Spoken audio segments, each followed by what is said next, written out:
Prince Charles shocked by sick abusive attacks on brave NHS staff, unacceptable.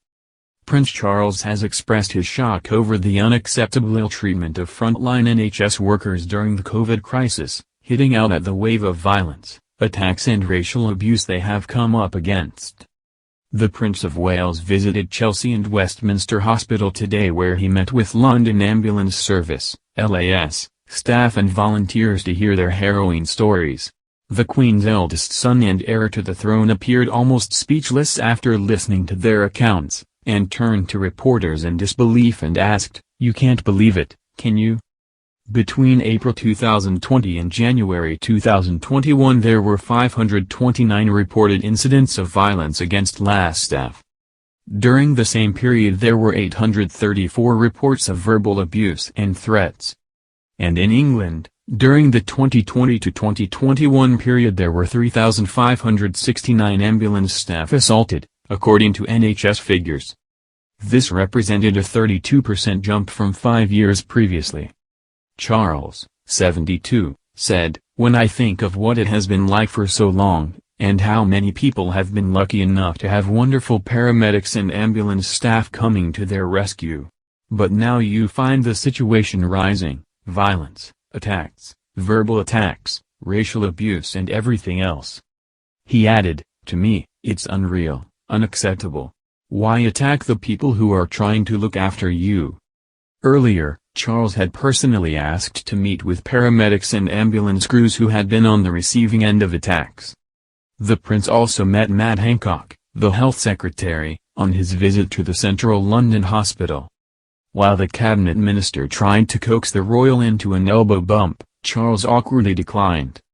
Instead, he opted for his signature Namaste greeting by placing his palms together in a prayer sign.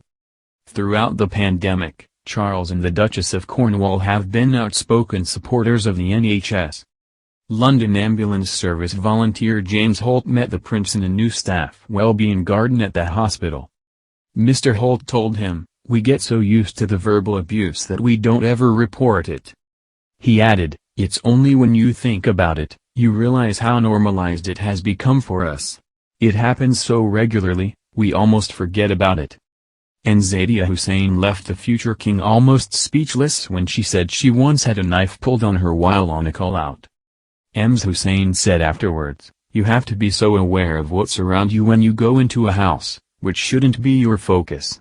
It should be the patient. I have managed to get 2 convictions, against people. One man racially abused me and then tried to hit me. And the second was a lady that pulled a knife on us." Speaking to a group of medical staff, Charles questioned, "What would we do without you? I was very interested to hear about the things that you have had to put up with. It's inexcusable." He added, "We owe you a huge debt of gratitude."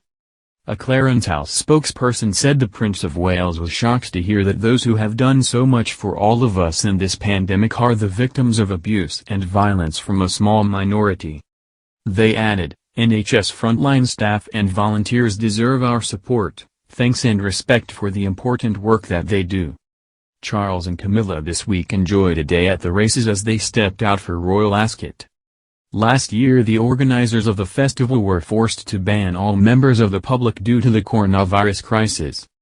This year, as millions re-emerge from lockdown, spectators are allowed but social distancing measures remain in place.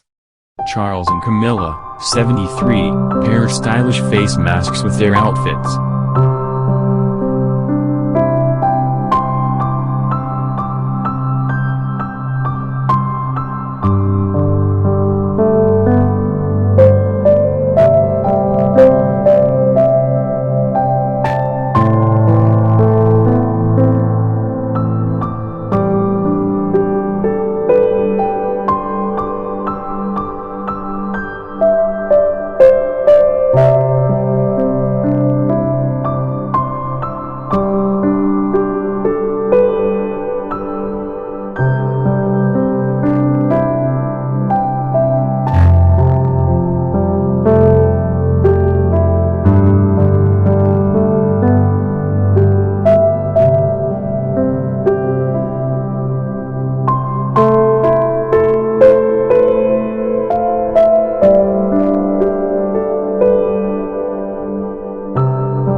they stepped out for Royal Ascot.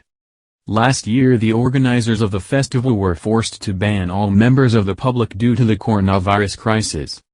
This year, as millions re-emerge from lockdown, spectators are allowed but social distancing measures remain in place. Charles and Camilla, 73, pair stylish face masks with their outfits.